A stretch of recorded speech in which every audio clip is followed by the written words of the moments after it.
দিনে কোন সময় জীবে অবস্থান করেন মা সরস্বতী? স্বাস্থ্যের অবাক করা তথ্য। আপনি কি জানেন দিনে এমন একটি সময় আছে যখন দেবী সরস্বতী আপনার জীবে আসীন হন এবং সেই সময় আপনার বলা প্রতিটি কথা সত্য হয়ে যেতে পারে। কেমন লাগবে যদি আপনার ইচ্ছাগুলি সত্যি হতে শুরু করে? আজ আমরা এই মজার বিষয়টি নিয়ে আলোচনা করব। শাস্ত্র অনুযায়ী দিনে 24 ঘন্টায় একবার দেবী সরস্বতী প্রত্যেক মানুষের জীবেই আসীন হন, এমনই বিশ্বাস রয়েছে। সেই সময় বলা প্রতিটি কথা সত্যে পরিণত হয়। আপনি নিশ্চয় শুনেছেন যে দেবী সরস্বতী জিভে আসীন হলে বলা কথা মিথ্যে হতে পারে না। তাই শাস্ত্রে সবসময় শুভ কথা বলার পরামর্শ দেওয়া হয়। চলুন তাহলে আপনাদের একটি গল্প শুনি। একজন সাধারণ গ্রামবাসী, যিনি প্রত্যেক দিন সকালে ব্রহ্ম মুহূর্তে ধ্যান করতেন এবং নিজের ইচ্ছাগুলি উচ্চারণ করতেন, তিনি নিজের জীবনকে সাফল্যের পথে নিয়ে গেছেন।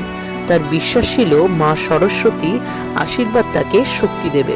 আজ তিনি একজন প্রতিষ্ঠিত মানুষ। তার জীবনধারা পুরোপুরি বদলে গেছে। শাস্ত্রে বলা হয়েছে ভোর 3:20 থেকে 3:40 মধ্যে ব্রাহ্ম মুহূর্তের সময়। এই সময়েই দেবী সরস্বতী আমাদের জীবে অবস্থান করেন। তাই এই সময়টি সবচেয়ে শুভ, কারণ এটি শুধু শারীরিক নয়, মানসিক এবং আধ্যাত্মিক শক্তির জন্য বিশেষ। ব্রাহ্ম মুহূর্তে পরিবেশ শান্ত থাকে, মন সহজেই একাগ্র হয়, শরীর তখন বিশ্রামে থাকে এবং মস্তিষ্ক তার সেরা কার্যক্ষমতায় কাজ করে। এই সময় উচ্চারিত সকল কথা মস্তিষ্কে গভীরভাবে প্রভাব ফেলে। তাই শুভ কথা বলা বা প্রার্থনা করা বিশেষ ফলদায়ক হয়। মা সরস্বতীর আশীর্বাদ।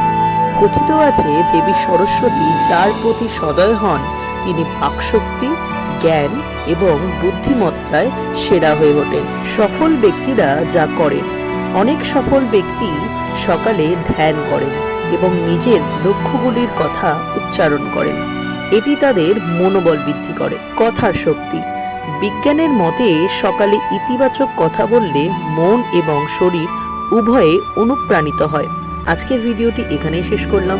ভিডিওটি যদি ভালো লেগে থাকে তাহলে অবশ্যই লাইক এবং শেয়ার করে দেবেন। আর ভিডিওটি কেমন লাগলো অবশ্যই কমেন্টের মাধ্যমে জানাতে ভুলবেন না। আবার আসবো নতুন কোনো ভিডিও নিয়ে।